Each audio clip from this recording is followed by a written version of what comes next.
ଆମ ଓଡ଼ିଶାରେ ଯେତେ ସବୁ ବଡ଼ ବଡ଼ ୟୁଟ୍ୟୁବର ମାନେ ଅଛନ୍ତି ନା ମାସକୁ ଲକ୍ଷ ଲକ୍ଷ ଟଙ୍କା ସବୁ ଇନକମ୍ କରୁଛନ୍ତି ଆପଣମାନଙ୍କ ପାଇଁ ସେମାନଙ୍କ ଭିତରେ ତାଙ୍କର ହୃଦୟହୀନ ସବୁ ଅଛନ୍ତି ପୁରା ସ୍ୱାର୍ଥପର ଲୋକମାନେ ମାନେ ବିଶ୍ୱାସ କରିବେନି ଗୋଟେ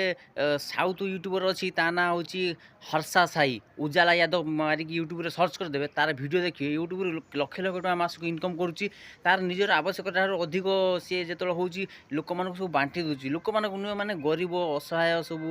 ଦୁଃଖୀ ଦରିଦ୍ର ଲୋକମାନଙ୍କୁ ବାଣ୍ଟି ଦେଉଛି ତାଙ୍କ ମୁହଁରେ ଟିକେ ହସ ଫୁଟେଇବା ପାଇଁ ଆରେ ଭାଇ ମଲା ପରେ ପଇସା କ'ଣ ସାଙ୍ଗରେ ନେଇଯିବ ଯଦି କିଛି ଭଲ କାମ କରିଥିବ କାହାର ଆଶୀର୍ବାଦ ତୁମ ଉପରେ ଥିବ ଯଦି ଭଲ କର୍ମ କରିଥିବ ସେଇଟା ମଲା ପରେ ସାଙ୍ଗରେ ଯିବ ଆଉ ଉପରେ କାମ ଦେବ ବୁଝିଲେ କି ଉପରେ କୋର୍ଟରେ ଲଢ଼ିବ ତୁମ ପାଇଁ ତ ସେଇଥିପାଇଁ ମୁଁ ସବୁ ଓଡ଼ିଶାର ବଡ଼ ବଡ଼ ୟୁଟ୍ୟୁବର ମାନଙ୍କୁ ମୁଁ ଗୋଟେ କଥା କହିବି ଯେଉଁମାନଙ୍କ ପାଇଁ ତୁମେ ଲକ୍ଷ ଲକ୍ଷ ଟଙ୍କା ଇନକମ୍ କରୁଛ ସବୁ ଆତ୍ମସାତ କରିବା ପାଇଁ ଚେଷ୍ଟା କରନି ମାନେ ଗରିବ ଗୁରୁବା ଓଡ଼ିଶାରେ ବହୁତ ଅଛନ୍ତି ଦୁଃଖୀ ଦରିଦ୍ର ସେମାନଙ୍କୁ ଦୁଃଖ ଟିକେ ବୁଝ ବୁଝିଲ କି।